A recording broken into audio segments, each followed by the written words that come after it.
Assalamualaikum warahmatullahi wabarakatuh. Alhamdulillah, salatu wassalam ala rasulillah, amma ba'd. Cukuplah kematian sebagai peringatan. Tausiah berikut ini merupakan tulisan dari seorang dokter bedah ahli jantung, Dr. Khalid Al-Jubair, hafizahullah, dari kota Riyadh di Arab Saudi. Dalam tulisannya berbahasa Arab yang kemudian diterjemahkan, beliau berkata, ketika saya sedang menuju satu ruang operasi bedah, tiba-tiba petugas ruang operasi bedah menyambutku sambil berkata, orang sakit yang berada di dalam memberikan kertas ini kepadaku dan berkata, berikan kertas ini kepada saudara Al-Jubair sebelum ia memulai operasi. Saya menerima kertas tersebut. Apa gerangan isi tulisannya?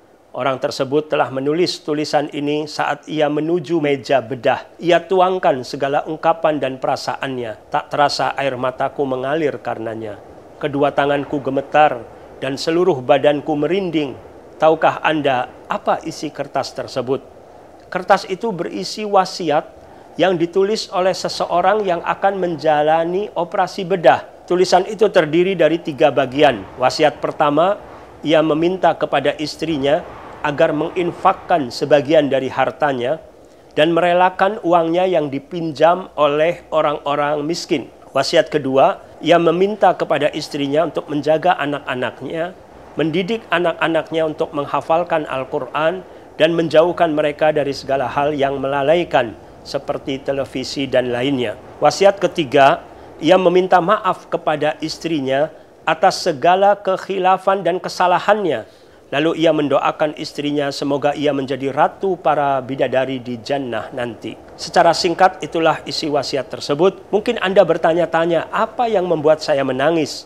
Kenapa saya ikut hanyut dalam perasaan tersebut? Sesungguhnya banyak hal yang menyentuh perasaanku. Di antaranya adalah kematian dan gambarannya.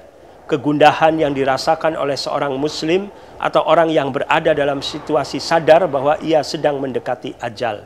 Ketika saya melihat kertas ini, seakan-akan melihat seseorang yang sedang menulis wasiat dan ia sadar bahwa kematian segera menghampirinya. Sungguh ternyata banyak orang seperti saya yang kurang memperhatikan tuntunan Rasulullah SAW dalam menulis wasiat. Rasulullah SAW bersabda, "Ma haqqum ri'i muslimin lahu syai' yuridu an yusiya fihi yabitu lailatain illa wa wasiyatuhu maktubatun indah." Artinya tidak layak bagi seorang muslim yang memiliki sesuatu yang dapat diwasiatkan untuk tidur 2 malam kecuali jika wasiatnya telah ditulis. Hadis riwayat Bukhari dan Muslim. Saudara dan saudariku sekalian, menulis wasiat bukan hanya untuk menjaga hak Anda maupun hak orang lain, akan tetapi juga merupakan bukti kesadaran Anda akan dekatnya kematian dan sebagai bukti bahwa diri Anda selalu ingat kematian. Maka sing-singkanlah lengan dan baju, bersegeralah untuk beramal di jalan akhirat. Karena itulah Rasulullah SAW memerintahkan kita untuk selalu mengingat kematian dengan sarana menulis wasiat, mengunjungi pemakaman, membayangkan akhirat, dan lain sebagainya. Semua itu dapat mendekatkan gambaran kematian ke mata Anda. Anda semakin yakin bahwa kematian pasti akan menjemput Anda suatu saat nanti. Hal lain yang membuatku menangis adalah wasiat orang tersebut kepada istrinya untuk mensedekahkan sebagian hartanya dan merelakan sebagian hutang yang ditanggung oleh orang-orang miskin. Saya teringat bahwa kita menjadi orang yang sangat dermawan saat kondisi kita sudah sakit-sakitan, saat ajal telah mendekati, dan betapa pelitnya kita saat kita sehat walafiat. Berat rasanya melepaskan harta untuk bersedekah dan berjuang di jalan Allah. Saya teringat betapa kuatnya nafsu manusia mempertahankan hartanya selama ia merasa sehat. Ia mengira bahwa kematian hanya akan mendatangi orang-orang yang sedang terbaring sakit atau orang-orang yang sedang menuju ruang bedah operasi. Saya menangis saat membaca akhir wasiat tersebut ketika orang itu meminta maaf kepada istrinya. Ia menyampaikan bahwa selama ini ia banyak menyakiti istrinya dan telah membuatnya menderita. Kemudian saya bertanya kepada diri sendiri dan kepada orang-orang seperti diri saya, mengapa kita baru menyadari bahwa kita sering menyakiti orang lain, lalu bergegas meminta maaf kepadanya hanya saat kita sakit dan saat merasa kematian sudah begitu dekat. Mengapa kita masih saja menyakiti orang lain ketika kita sehat? Padahal ajal dapat menjemput kita dengan tiba-tiba. Sebelum melangkahkan kaki untuk menyakiti orang lain, hendaklah kita menahan diri.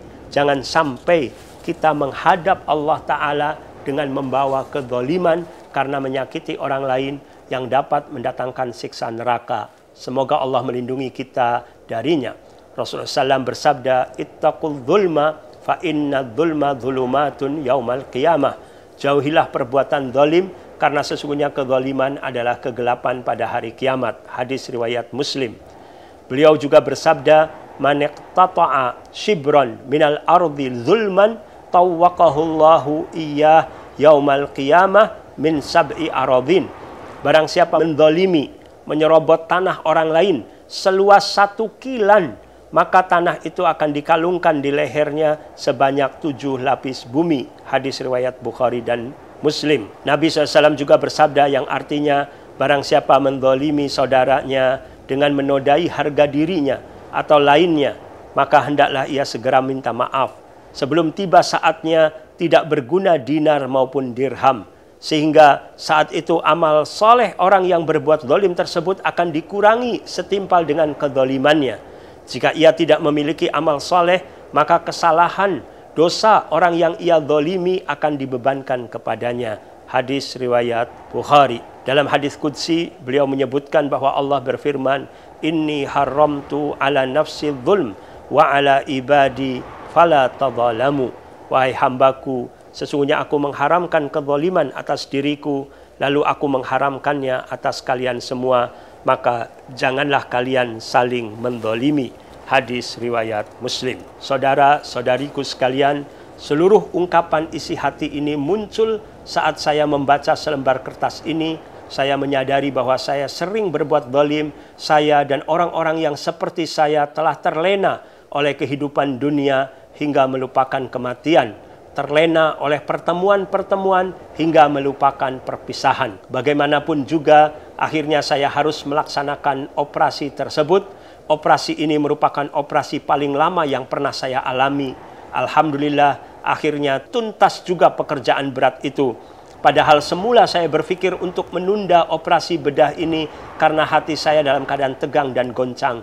Akan tetapi apa boleh buat, rongga dada orang ini sudah dibedah, maka mau tidak mau operasi harus segera dimulai. Dengan bertawakal kepada Allah, saya melaksanakan tugas sulit ini yang pada akhirnya laki-laki itu keluar dari ruang bedah dengan selamat. Pada keesokan harinya, saya serahkan kembali secari kertas wasiat tersebut sambil berkata kepadanya, "Wahai saudaraku, semoga Allah memaafkanmu. Engkau telah membuatku terenyuh saat engkau serahkan wasiat tersebut. Semoga Allah mengampuni dosa-dosaku dan dosa-dosamu." Dinukil dari artikel yang berjudul Kafa bil Mauti Wa'idha yang ditulis oleh Dr. Khalid bin Abdul Aziz Al-Jubair. Wassallallahu ala nabiyina Muhammad wa ala alihi wa sahbihi wasallam wa akhiru da'wana anil hamdulillahi rabbil alamin. Assalamualaikum warahmatullahi wabarakatuh.